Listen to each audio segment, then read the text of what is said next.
Yo, what up, guys? It's your boy here, Judah Yugi, giving you another Yu-Gi-Oh! Arc 5 episode review for you guys. This is episode 120, and boy, was this an actual good episode.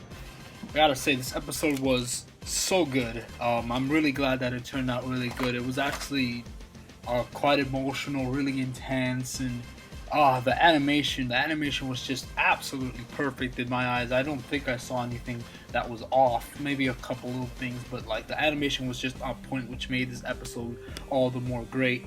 I'm just fully satisfied with this episode. I'm satisfied with the Battle Beast for sure. I think he did a great job finally, I guess, introducing us to him, how they approached it. That was really well done. With the Sanders talking about it to his students and kind of introducing him that way, how Crow kind of got him out to reveal himself, and that was really badass and cool. So I just think everything was well done.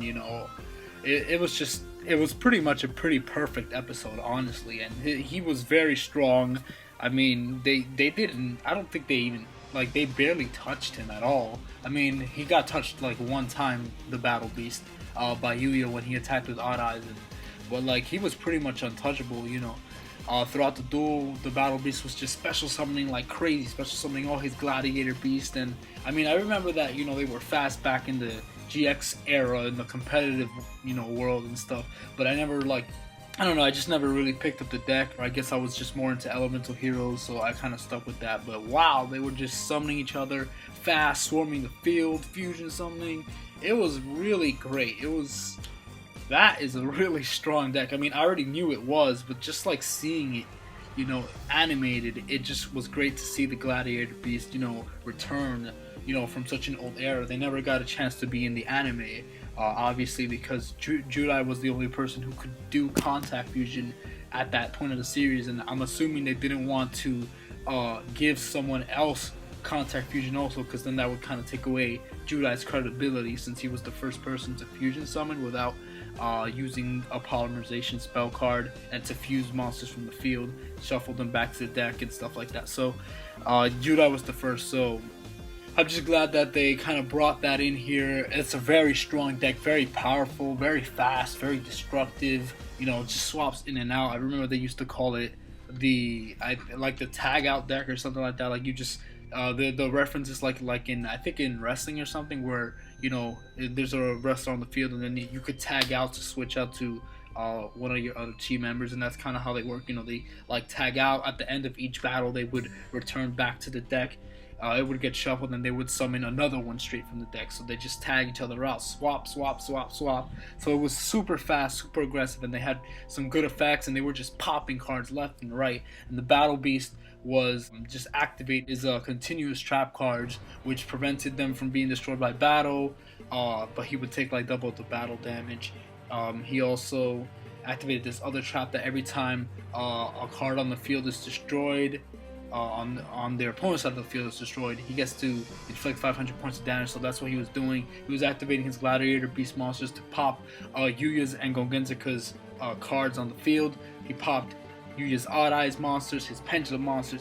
He popped Gongenzaka's Synchro monster, his Super Heavy Samurai, and his Pendulums, and then he burned 500 for each. So he was going in, he was going hard, and it was just a really aggressive match for the Battle Beast. They were just trying to get to him, but it just wasn't working.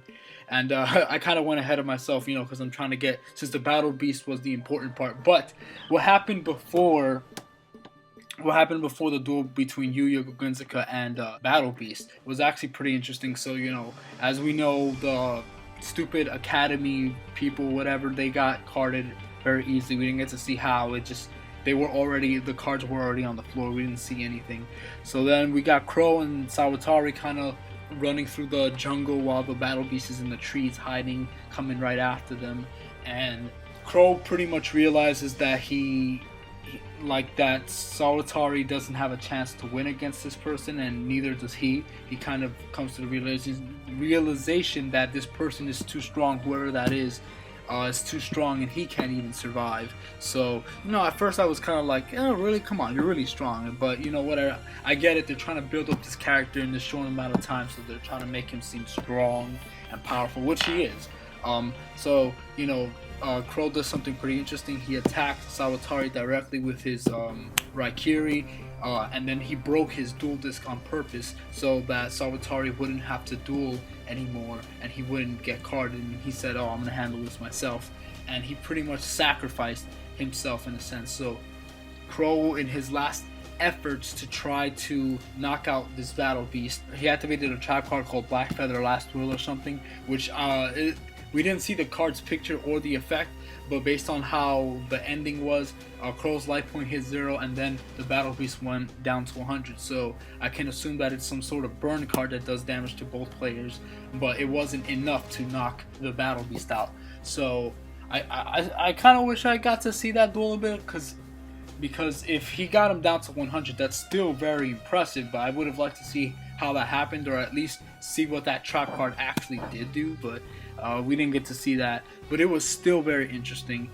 It was very dramatic. So Crow lost, and Sawatari was confused because he figured out that, you know, Crow only did that to protect him or whatever.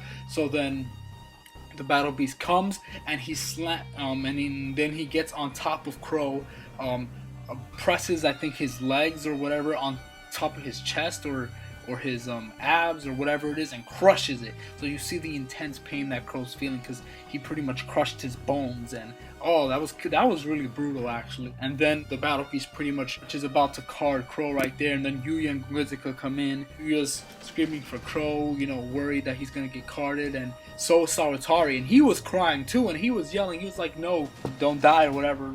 It was really like well done. It was well animated, which made it look visually great, and on top of that, the music was good, and the tears and the emotion and the slow motion when they were screaming out Crow's name and running towards him with the tears falling down, and you got the slow motion and the loud scream. It was just so well done. And then, you know, before Crow died, he said, "Oh, Yuya, I'll leave the rest to you," and then he got like tears in his eyes, and he said, you know, Bald, Tanner, and I forgot the girl's name, kids that he take care of, and he said their names, and, you know, he says, "Oh, sorry," you know, because he lost, or he died or whatever, and he can't take care of them anymore. So that was really sad and really sweet. So beautifully done. What I love about it is that they took their time with it. Like, Crow didn't just get carded right away. They showed a little bit of him, his last effort to struggle, and then they showed the battle beast getting on top of him, and then the battle beast about to get him, and Yuya screaming, Gongenzaka, Sawatari screaming, all in slow motion. You saw the death happen like really slow, like you could tell they were taking their time, making sure that you felt the what was about to happen with Crow's death. And it was just beautifully well done. They actually took their time with it. I really wish Tsusekage actually got that kind of respect, because he didn't get that kind of respect. It was very underwhelming how he died. And I can only really blame the writers for that. Whoever is the person that wrote that episode for Tsusekage didn't do the best job. You know, I know it's hard to write stuff. I'm not going to criticize. I don't know how hard it is, but compared to this episode and that episode, the way that was done, it didn't leave a good impression, but the way this episode was done did leave a great impression, and an amazing impression. And that death, although we didn't get to see a full duel, it didn't even matter, because they treated his death with respect. They took their time with it. They added a lot of emotion into it. Everybody crying and screaming out his name, and it was perfectly well done. His last words, perfect. It was absolutely perfect. And that's pretty much what happened there. It was just a beautiful scene, well animated, good music. I don't remember if there was music when he died, but there probably was. I think there was, and he died. But it was just great. It was perfect. And then that's when, you know, Gongenzaka and Yuya decide to battle the battle beast. Sawatari wanted to get in it, but he couldn't get in it because Crow broke his dual disc, so he couldn't do anything. Which I'm kind of curious about, because How's Sawatari gonna duel now? Because his dual disc is busted. He's not carded yet, but I mean, how's he supposed to defend himself against the other Academy members? Because now his dual disc is broken. I guess Crow expected him to possibly die right there, but how is he supposed to duel? I don't understand. He's gonna take someone else's dual disc. How is he gonna duel? How is he gonna defend himself from this point on? He can't use his dual disc. What is he gonna do? But that's another story. The duel begins. Yuya sets his pendulum scale, summons Odd Eyes. The Battle Beast was the one to go first. He summons, I think, one Gladiator Beast. I forgot the name. He sets 3 back row, which will retrieve 3 continuous traps that I mentioned. The one that prevents burn damage, the one that prevents from destruction of battle, and another trap that pretty much says that you're only allowed to attack Gladiator Beast monsters. So, and that plays into Gongenzaka's turn when he Pendulum summoned his 3 super heavy samurais, synchro summoned this new level 7 one, and its effect is it can cut its defense in half and attack directly, so that's what he tried to do. But then the Battle Beast, like I said, activated that trap card so that he can't be attacked directly and you have to attack one of the Gladiator Beasts, so he kind of got around that. I mean, that was a good move for Gongenzaka. That was very smart, a way to get around that, but the Battle Beast, I guess, was too smart or thought ahead or whatever. You know, he had those 3 back rows set up perfectly, and he was just burning them left and right, taking them down, and it was really well done. And the Battle Beast, he fusion summoned twice or whatever. Yeah, he fusion summoned twice, and he was trying to figure out who he was gonna attack. So he's like, who do I attack first or whatever. And then Yuya, what he did was he realized that, oh wait, Gongenzaka can't get action cards because he's not allowed to use spells and traps, because then that'll pretty much make his deck useless. It won't make his deck work because his whole deck is strong because he doesn't use spells and traps, so he can't pick up action cards. So he's pretty much kind of, in a sense, left defenses from that. He can't defend himself with action cards because he can't use them. So you realize that. So what he did was, to prevent Gongenzaka from being attacked, he pretty much taunted the Battle Beast and said, hey, what are you waiting for? Why are you taking so long? Make your move already. So then, the Battle Beast got irritated or whatever, and he went and he attacked Yuya first. He took the damage, and then the other fusion monster went in and attacked Yuya directly again. And then Yuya was like on his rollerblades and he was trying to get an action card, but the Battle Beast is really fast. He's like on some DBZ fast stuff. So he was like riding around on rollerblades and he kept like appearing right in front of him wherever he went. He was like super fast. He couldn't get the action card, so then the fusion monster was right about to attack him, and then Gongenzaka comes, jumps in, takes an action card, activates it to protect Yuya from that direct attack, and it summons like a token that can't be destroyed by battle and can't be destroyed by monster effects. So a pretty defensive token, I must say. And then, Yuya got really emotional because Gongenzaka used a spell card, and he's like, what are you doing? You used a spell card, now your deck is pretty much useless, which it pretty much is, because he has a spell card in his graveyard. Now he can't do any of his plays. And this is what I love about Gongenzaka.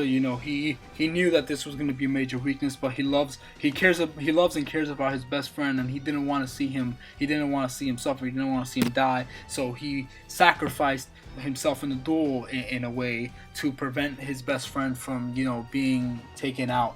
And that's what I love about him. He's such an honorable person, and he said like, oh well, you did me the favor before, and in my dojo we were taught to always repay kindness with kindness. And I just love that about his character, and it just looked great. It was stunning. And basically what happened in this duel, Gongenzaka did lose. His life points dropped to 0 because the Battle Beast summoned another fusion monster, the same one again, the green one, I forgot his name, and he popped his pendulum scales, which dealt him 1,000 points of damage. He only had like 100 left. So Gongenzaka had his arms open. He was like, all right, fine, you know what, I'll take it. He didn't care. He just, had his pose, and I love that. He's such an honorable man. I really love this duel. Even though he lost the duel, I didn't even care because they did it so perfectly and well done. I felt like they did a good job. Sure, he didn't get to show as much of his aggression as he wanted because the Battle Beast was like really defensive. He's still alive though. So basically what happens is the Battle Beast is going to card Gongenzaka. He's on the floor, and I love this scene too because they took their time, and the Battle Beast was walking up to him, and Sawatari and Yuya were like screaming his name or whatever. Battle Beast went after Gongenzaka. He was on the floor. He was looking at him, and the Battle Beast was saying, "Oh, you're gonna be carded now or whatever." So this is where the slow motion happened again, and we see Sawatari going after him. And then we see the Battle Beast slowly putting his hand on the duel disc, and we even see the flash from the duel disc that turns them into a card moving in slow motion. And then What I love about this entire scene, there was no music playing. It was completely silent, so we only heard the slow motion and the screams and everything that was going on. So it made it even more intense because there was no music playing. So we just heard everything, and then we heard a motor running. Obviously, it was Jack Atlas that bursted right through, and that's how the episode ended, with a close-up shot of Jack Atlas, and pretty much Gongenzaka hasn't been carded yet. So he's not going to be carded, which I find very interesting. I really love that. Obviously, I know he's going to get carded eventually, but I find it interesting that even though he lost his duel right now, they kind of brought in Jack right after that to kind of take the rest of the duel and protect him from being carded. And I really love that. So that kind of shows me that the writers at least care about him enough to protect him for a little bit longer, and maybe they're going to give him another shining moment later on, because if they weren't planning on giving him a shining moment, then they would have just killed him off right here, and they wouldn't be stalling it out longer than it has to be. So the fact that they're taking their time with Crow and Sawatari's death, because he was also pretty much saved, because Yuya and Gongenzaka came in and Crow sacrificed himself. So both those characters were saved in this episode. So clearly the writers have something in mind for them later. Hopefully they do give them one shining moment, because otherwise there was no point of killing them off right now. Yeah, there was no point of saving them. No point of saving them right now if you're just going to kill them off later like nothing. So I really hope they have a shining moment before they go and get carded in the future.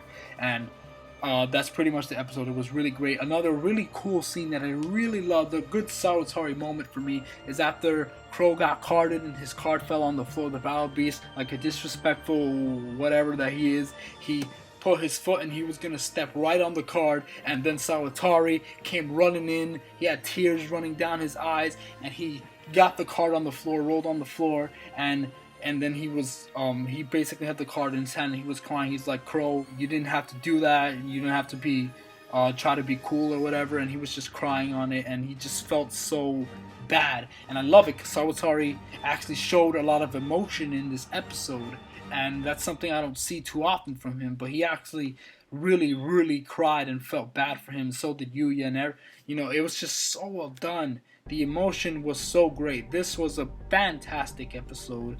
Good job, writers. I'm actually giving you a clap. Good job. That was great. Perfect animation, perfect music choices. You even decided not to add music at the very ending, during that ending scene where he was going to get carded. It was just great. Good job. I have no complaints about this episode. It was actually very well executed. I wish the previous episode about the Battle Beast introduction was done better, but we can't go back.